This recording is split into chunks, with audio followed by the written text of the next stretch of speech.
Okay, we initially already thought it was bad enough that we thought 3 parasites was in one, but 5? I don't blame Shinichi for a good chunk of this episode just running away. I mean, first of all, he was getting owned. He couldn't pierce the dude's leg.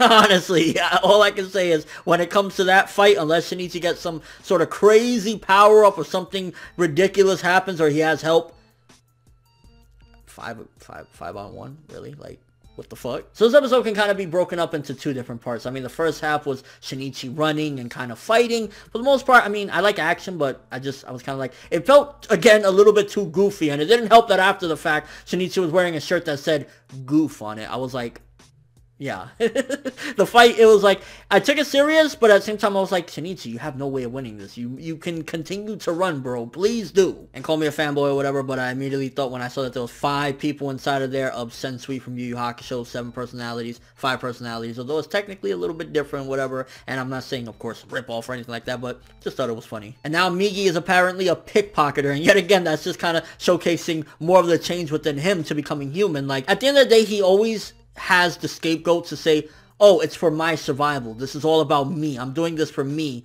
But that's just, we know you front, Miki. We know you're bullshitting at the end of the day because you would have said something else or whatever. At the end of the day, Miki was like, yeah, no, we needed the money. We need to do things. No, stop. Come on. It's not about survival. And it makes it more funny. And I think by the end of the series, we will get him clarify in one way or another how much he cares for Shinichi, regardless of how it happens. I think we are going to see him truly showcase it's not just about my survival. And I think that all the fronting that he's been doing, which it's, at the end of the day, I guess even a human quality in and of itself there. And I think that's him trying to deny at the same time that he's feeling like that, or that he's getting feelings for that matter at all, because he's a parasite. Now that detective motherfucker, Jesus Christ.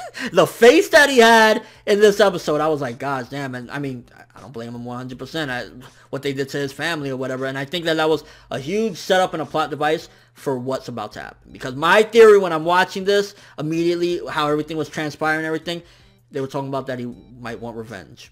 He dipped and left the cops. Like, the second you're leaving the safety of the police, you know he's about to do something terrible.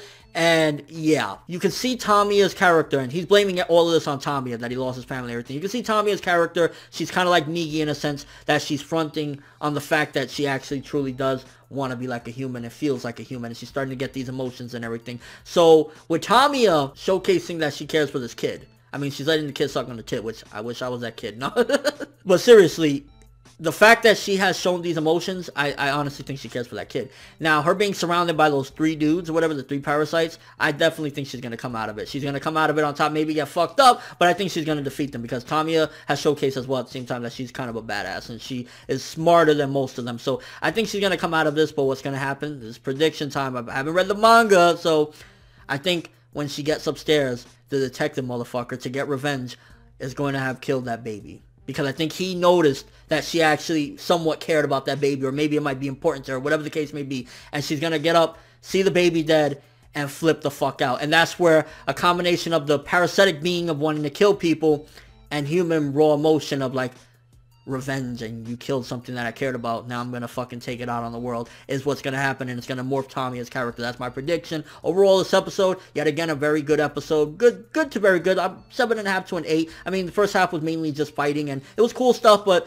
Shinichi was just running because he was getting his ass kicked. Although it did kind of build a more credible threat that Shinichi can't just slice up, you know, easy peasy lemon squeezy. But second half is kind of setting something major up with Tamiya, and I definitely think there's going to be a radical change for her character in the near future. And yet again, just moving things along. I mean, every time I sit here and talk about a Parasyte episode, I constantly have to mention the change and the character development. Yet again, I gotta say it again, this series does character development better than any series I've ever seen. So yeah, good to very good, 7.5 to 8, around there. Let me know what you guys thought of this episode. How did you feel about that? Do you think that that's what's gonna happen with the detective? He's gonna go and kill her child and make her go fucking crazy. How the hell is Shinichi gonna be able to defeat those 5 parasites in one? Or he's gonna have to do it one at a time? Is he gonna need help? But how is he gonna do it? Your overall thoughts on this episode. But that's all I have for this review. Thanks for watching. Hope you enjoyed. If you liked anything I had to say or enjoyed the video, drop me a like. I'd greatly appreciate it. And if you haven't subscribed, if you can do so as well, that'd be amazing. I'm Forever World, and as always, people, have an awesome day.